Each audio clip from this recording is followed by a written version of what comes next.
আসসালামু আলাইকুম বন্ধুরা, কেমন আছেন সবাই?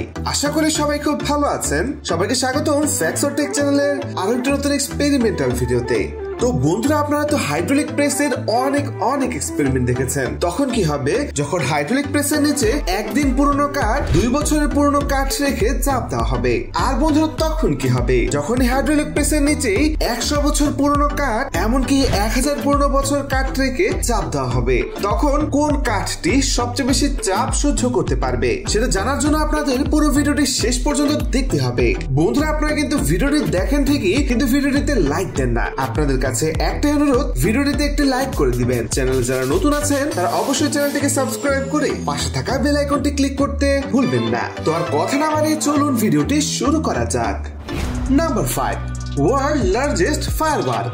আমরা বিভিন্ন অনুষ্ঠানে ফায়ারওয়ার্ক দেখে থাকি, এমনকি নিউ ইয়ারের সময়ও ফায়ারওয়ার্ক দেখে থাকি। কিন্তু বন্ধুরা, সেগুলো হয়ে থাকে স্বাভাবিক, অর্থাৎ খুবই ছোট পরিসরে। তবে আজকের ভিডিওর এই এক্সপেরিমেন্টে আপনারা বিশ্বের সবচেয়ে বড় ফায়ারওয়ার্ক দেখতে চলেছেন। তো এই এক্সপেরিমেন্টটি নেওয়া হয়েছে MrBeast ইউটিউব চ্যানেল থেকে। তো এই এক্সপেরিমেন্টটি করার জন্য প্রথমেই প্রচুর পরিমাণে ফায়ারওয়ার্ক নিয়ে আসা হয়। আর আপনারা তো দেখতেই পাচ্ছেন, এগুলোই হচ্ছে বিশ্বের সবচেয়ে দামি এবং বিশ্বের সবচেয়ে বড় ফায়ারওয়ার্ক। তো এগুলোকে যখন ফাটানো হবে তখন সেটাকে দেখতে ঠিক কেমন দেখাবে সেটা দেখার জন্য প্রথমে $40,000 অনেকগুলো ফায়ারওয়ার্ক নেওয়া হয়। এরপর যখন দূরে গিয়ে রিমোট বাটনে প্রেস করা হয় তখন তো আপনারা দেখতেই পাচ্ছেন দূর থেকে প্রচুর পরিমাণে ফায়ারওয়ার্ক আকাশের উপরে চলে যেতে থাকে। আর সেটাকে দেখতে এতটাই অসাম লাগছিল, সেটা আপনারাই দেখুন। চারিদিকে একেবারে ফায়ারওয়ার্কের আলো ছড়িয়ে ছিটিয়ে গিয়েছিল।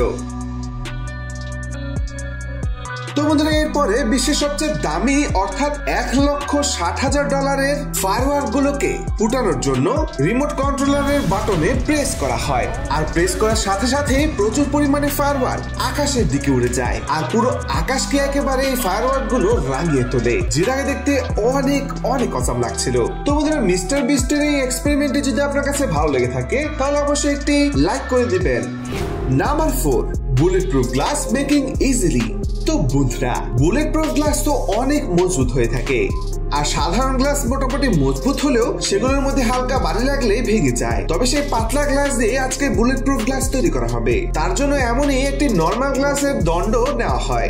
এরপর সেই নর্মাল গ্লাসের দণ্ডটির নিচে গ্যাস টর্চ দিয়ে গরম করা হয়, আর নিচে রাখা হয় একটি ঠান্ডা পানির গ্লাস। তো আপনারা তো দেখতে পাচ্ছেন, এই কাচের দণ্ডটিকে গরম করার ফলে কাঁচগুলো গলতে শুরু করে, আর এক পর্যায়ে গলে সেই ঠান্ডা পানির ভেতরে গিয়ে পড়ে, আর এরপরেই তৈরি হয়ে যায় বুলেট প্রুফ গ্লাস। তো এটা অনেকটা ছোট হলেও এটা অনেক মজবুত হয়ে থাকে। তো এটাকে যখন হাতুড়ি দিয়ে বাড়ি দেওয়া হয় তখন এটা হাতুড়ির আঘাতেও ভাঙে না, বরং যেখানে বাড়ি দেওয়া হয়েছিল সেই জায়গাটা গর্ত হয়ে যায়। তবে এটা ভাঙার অনেকটা ইজি ট্রিক রয়েছে। এটার পেছনে যে লেজের মতো সরু অংশটি রয়েছে সেখানে যখন একটি প্লাস দিয়ে চাপ দেওয়া হয় তখন সাথে সাথে পুরো গ্লাসটি একেবারে ভেঙে গুঁড়ো গুঁড়ো হয়ে যায়।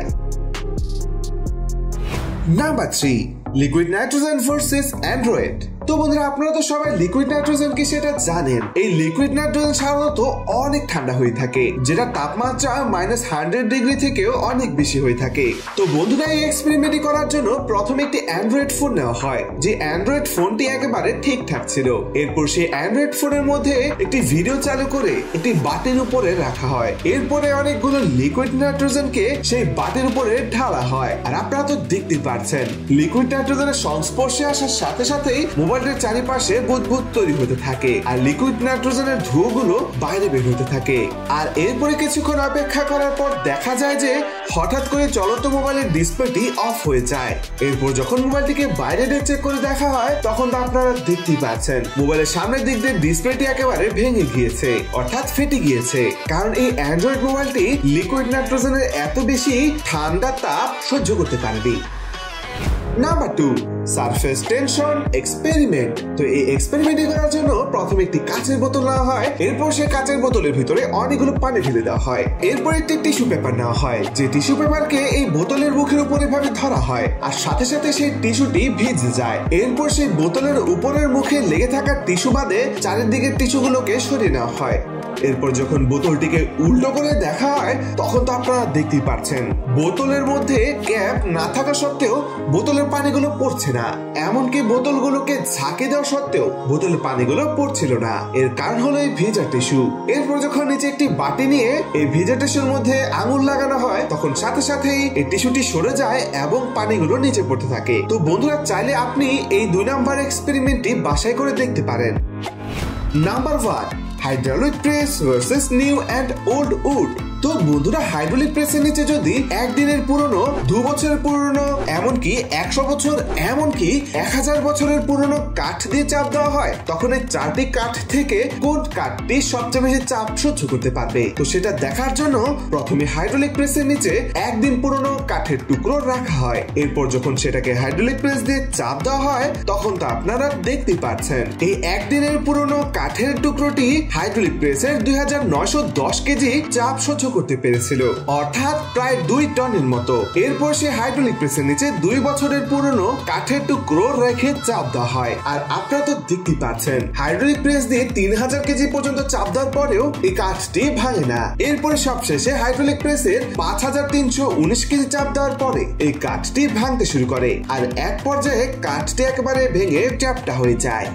এরপর সেই হাইড্রোলিক প্রেসের নিচে 100 বছর পুরনো একটি কাঠের টুকরো রেখে চাপ দেওয়া হয়। আর এবার এই কাঠের টুকরোটি হাইড্রোলিক প্রেসের 5469 কেজি চাপ সহ্য করতে পেরেছিল। এখন মেন জিনিস দেখার পালা, হাইড্রোলিক প্রেসের নিচে যখন 1000 বছরের পুরনো একটি কাঠের টুকরো রেখে চাপ দেওয়া হয় তখন আমি মনে করেছিলাম এটা অনেক পুরনো হওয়ার কারণে অতি সহজেই ভেঙে যাবে। তবে আমাকে ভুল প্রমাণ করে, এমনকি সবাইকে অবাক করিয়ে দিয়ে এই কাঠের টুকরোটি সবচেয়ে বেশি চাপ সহ্য করতে পেরেছিল, যার পরিমাণ 6055 কেজি।